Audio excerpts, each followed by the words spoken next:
যোৰহাটৰ অসম কৃষি বিশ্ববিদ্যালয়ত শিক্ষা গ্ৰহণৰ বাবে নামভৰ্তি কৰিছে নেকি?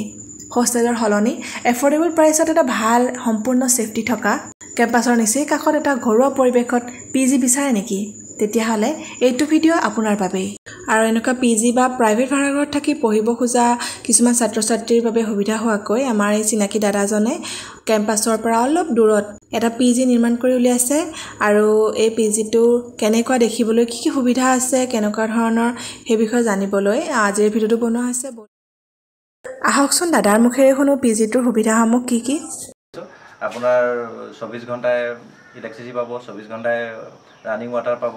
আমি ৱাইফাই ব্যৱস্থা কৰি দিছোঁ, লগতে ৱাশ্বিং মেচিনৰ ব্যৱস্থা দিম। তাৰপিছত আপোনাৰ একুৱাগাৰ্ডৰ ব্যৱস্থা আমি কৰি দিছোঁ। আৰু যদি অহা যোৱাত কিবা অসুবিধা পায় তেতিয়া আমি ইয়াত চাইকেল বা স্কুটি বাইক মটৰচাইকেলো প্ৰভাইড কৰিম।